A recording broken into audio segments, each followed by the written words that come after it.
ध्यानमूलं गुरुर्मूर्ति पूजामूलं गुरुर्पदं मन्त्रमूलं गुरुर्वाक्यं मोक्षमूलं गुरुर्कृपा अखण्डमण्डलाकारं व्याप्तं येन चराचरं तत्पदं दर्शितं येन तस्मै श्रीगुरवे नमः।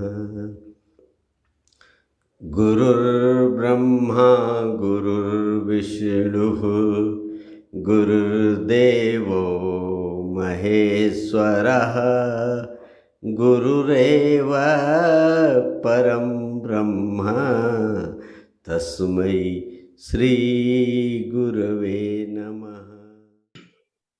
अब मैं इस कार्यक्रम में अपनी गरिमामयी उपस्थिति से हम लोगों को गौरवान्वित कर रहे आज के मुख्य अतिथि महोदय, आज के आयोजन की शोभा प्रोफेसर योगेश चंद दुबे, कुलपति जगत गुरु रामभद्राचार्य दिव्यांग विश्वविद्यालय चित्रकूट को हृदय की अंतरतम गहराइयों से आभार व्यक्त करना चाहता हूं कि आपने हमारे निमंत्रण को स्वीकार किया। आपकी शिक्षा दीक्षा इलाहा विश्वविद्यालय से रही है। डीफिल एवं डीलिट की मानद उपाधि से आप सुशोभित हैं। आप द्वारा प्रकाशित अनेकों ग्रंथ की सूची मेरे पास उपलब्ध है, जिनमें से प्रमुख ग्रंथों का उल्लेख करना चाहूंगा। रामायण मंजरी का साहित्य अनुशीलन, सूक्ति सुधा, ग्राम गीतांजलि, हनुमान धारा खंड काव्य, राम कथा मंदाकिनी, भाषा विज्ञान की रूपरेखा आदि प्रमुख है। प्रशासनिक अनुभवों की श्रृंखला में आप प्रतिकुलपति, कुल सचिव, अधिष्ठाता, विभागाध्यक्ष, मुख्य कुलानुशासक, छात्र अधिष्ठाता एवं शोध निर्देशक रहे हैं। एवं पुरस्कारों की श्रृंखला में साहित्य कला शिरोमणि, साहित्य महोपाध्याय, भारती भूषण, कवि रत्न, सर्वश्रेष्ठ शिक्षक सम्मान, राष्ट्रीय शिक्षा रत्न आदि प्रमुख है। महोदय, आप कार्यक्रम के उद्घाटन हेतु सादर आमंत्रित हैं। आदरणीय प्रोफेसर योगेश चंद दुबे जी। श्री राम। मेरी आवाज सुनाई पड़ रही है? जी सर, सब सुनाई पड़ रही है जी। रामाय रामभद्राय रामचंद्राय वेधसे रघुनाथाय नाथाय सीताया पतये नमः।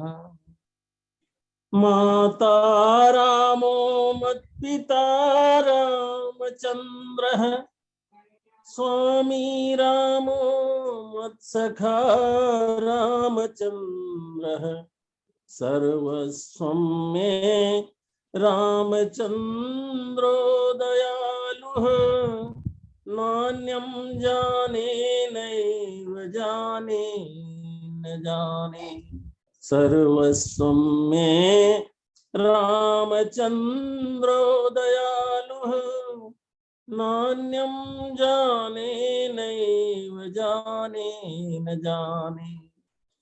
भगवान श्री सीताराम जी के श्री चरणों में कोटिशः नमन करते हुए डीएवी कॉलेज कानपुर के द्वारा आयोजित इस संगोष्ठी में आगत अतिथियों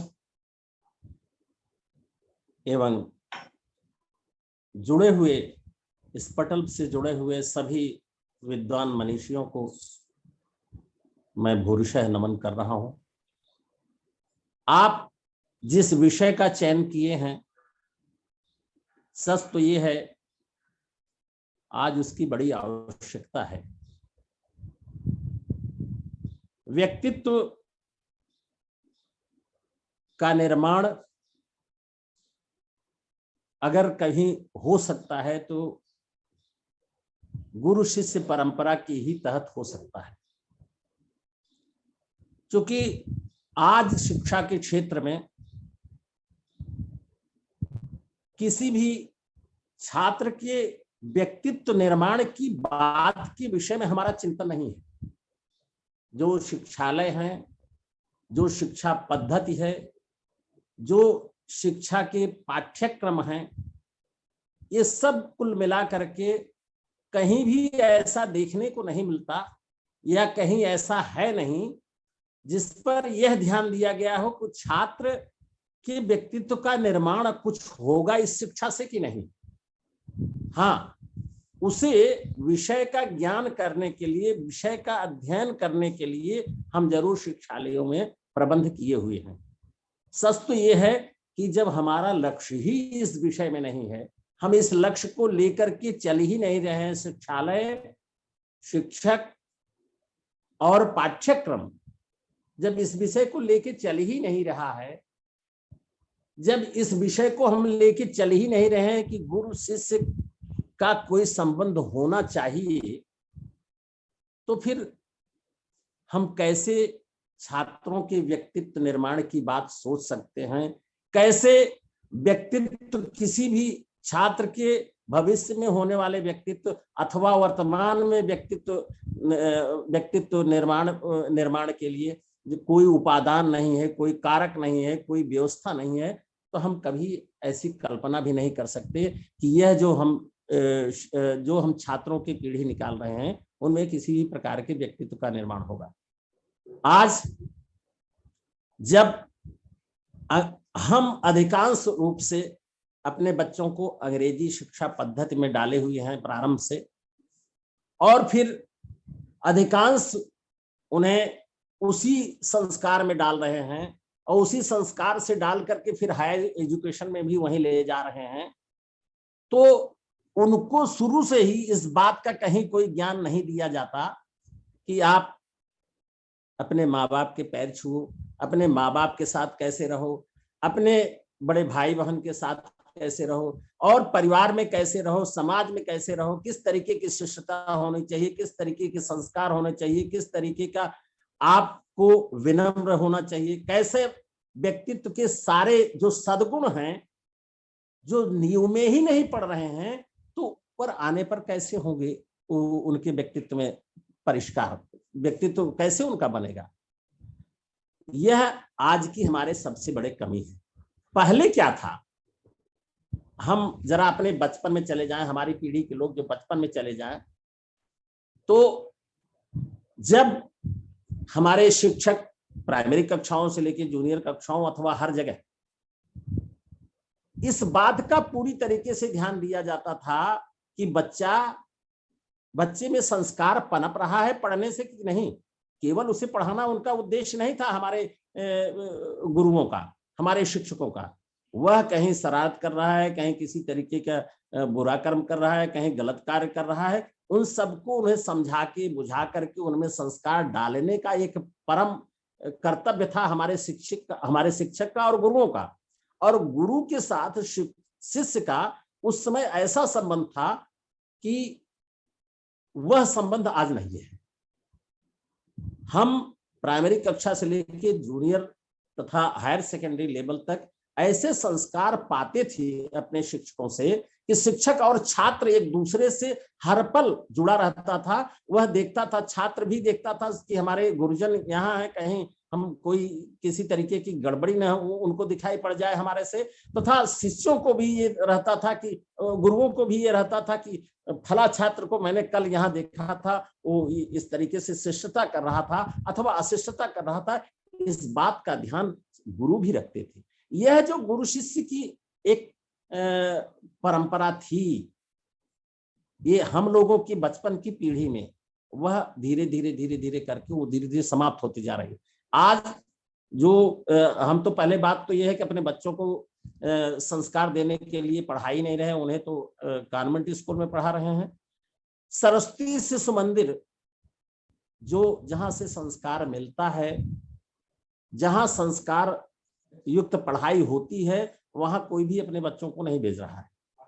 और वहां अगर उस अथवा जहां इस तरीके के संस्कार युक्त या संस्कार संपन्न विद्यालय हैं उनमें हम अपने बच्चों को नहीं भेजते हैं। उसका कारण यह है कि ये इन संस्कारों को लेकर के क्या करेगा, वो अंग्रेजी नहीं सीखेगा या अंग्रेजी नहीं पढ़ेगा तो आगे डॉक्टर नहीं बनेगा, इंजीनियर नहीं बनेगा, आईएएस नहीं बनेगा। ये सब सारी जो मानसिकता हमारे गार्जियंस की है, जब गार्जियंस खुद नहीं इस बात के लिए चिंतित है कि हम शिक्षा के साथ अपने बच्चे को संस्कार देने के लिए कुछ प्रयास कर रहे हैं कि नहीं कर रहे हैं, तो कहां से बच्चे में संस्कार आएगा। और साथ ही विद्यालयों में भी उन्हें नहीं मिल रहा है, शिक्षालयों में भी नहीं मिल रहा है। तो हमारी सबसे बड़ी कमी है कि आज की जो हमारी शिक्षा पद्धति है अथवा हमारे गार्जियंस की भी जो एक समस्या है कि हम इस दिशा में कोई भी चिंतन करने के लिए बाध्य नहीं है कि बच्चे का व्यक्तित्व कैसे बने। बस ये है कि बच्चा किसी न किसी तरीके से बाय हुक और क्रुक वो अपने शिक्षा पूरी करके वो रोजी रोजगार में लग जाए। संस्कार और व्यक्तित्व निर्माण के लिए हमारा किसी भी तरीके का चिंतन नहीं है। इस दिशा में एक संस्मरण जो हमने अपने जीवन में जिया है उसकी मैं चर्चा जरूर करूंगा। यही चित्रकूट में आप लोग सुपरिचित होंगे,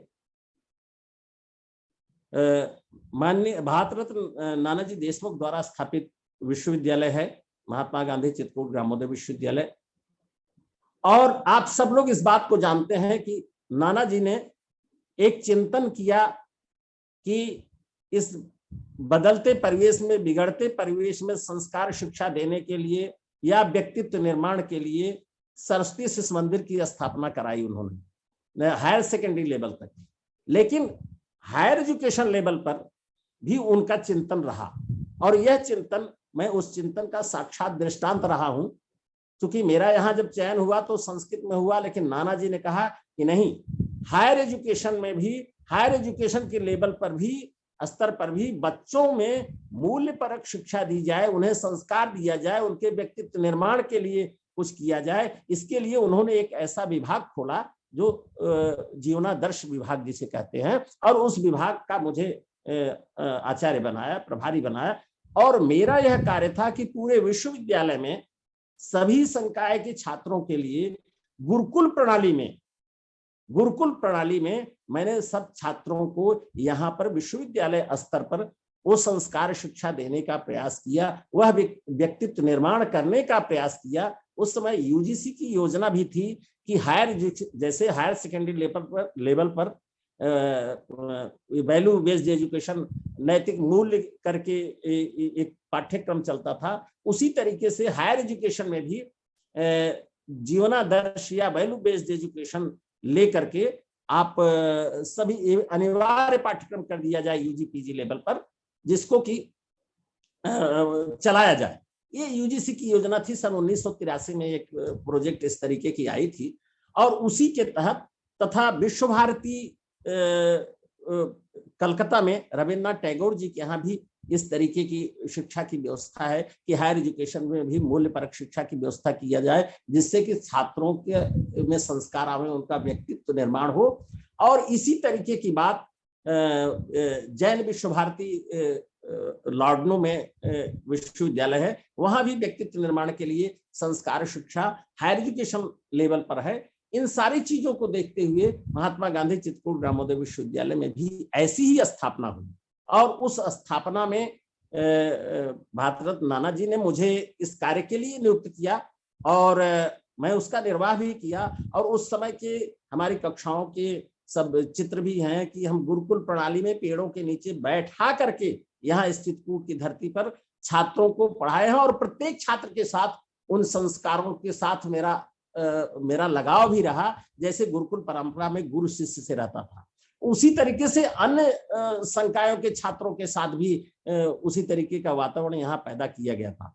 लेकिन विषम परिस्थितियों के कारण कुछ ऐसी परिस्थितियां पैदा हुई कि धीरे धीरे वो वातावरण समाप्त होते गया। लेकिन फिर भी वहां उस जीवनादर्श विभाग को पर्सनालिटी डेवलपमेंट एक डिपार्टमेंट करके उन सारे पाठ्यक्रम को अब भी चलाया जाता है, लेकिन उसका वह स्वरूप नहीं है जैसे हम लोगों ने जब शुरू किया था। तो संस्कार शिविर और सारी बातें सब बच्चों से हम डायरी लिखवाते थे, हायर एजुकेशन के लेवल पर BA MA के छात्रों को, एग्रीकल्चर इंजीनियरिंग के छात्रों को, और उससे बहुत ही सुधार मैंने देखा था छात्रों में। चित्रकूट क्षेत्र के छात्र, जहाँ की वो संस्कार काफी कुछ वैसा नहीं था, बिगड़े हुए बहुत कुछ छात्र थे, यहाँ एक अध्ययन अध्यापन का माहौल पैदा हुआ, साथ ही बहुत सारों में संस्कार पैदा हुआ। इन सारी उपलब्धियों को हम लोगों ने जिया है। तो हमारा अभिप्राय ये है, इस बात को कहने का, इस दृष्टांत को कहने का व्यामोह ये केवल इतना था कि हायर एजुकेशन लेवल पर अथवा हायर सेकेंडरी लेवल पर कक्षा 1 से लेकर के क्या हम शिक्षक या शिक्षालय या हमारा पाठ्यक्रम कुछ इस तरीके का है जिससे कि छात्रों को गुरु शिष्य परंपरा के तहत इस बात का बोध हो कि उन्हें व्यक्तित्व उनका निर्माण भी करना है कि केवल उनको इंजीनियरिंग, मेडिकल और BSc MSc की पढ़ाई ही करानी है। तो हमारी जो सबसे बड़ी चीज है, ये आयोजन आपने जो किया है बहुत अच्छा किया है। और इस दिशा में मैं आपको बता दूं कि नई शिक्षा नीति में, जो नई शिक्षा नीति हमारी राष्ट्रीय शिक्षा नीति है, उसमें इस बात का पूरा ध्यान दिया गया है और इस पर पूरी तरीके से जोर डालने का प्रयास किया जाना है अभी और भी, कि कक्षा 1 से लेकर के हायर एजुकेशन लेवल तक मूल्य परक पाठ्यक्रम को भी डाला जाए अनिवार्य रूप से। साथ ही शिक्षकों में भी वो मूल्य परक आचरण करने की वह प्रवृत्ति हो, उसके लिए उनका ओरिएंटेशन और रिफ्रेशर होना बहुत आवश्यक है। विषय का ओरिएंटेशन रिफ्रेशर उतना आवश्यक नहीं है जितना कि वो ये देखना है कि वो शिक्षक हमारा कहीं मूल्य परक अपने आचरण से विरत तो नहीं हो रहा है।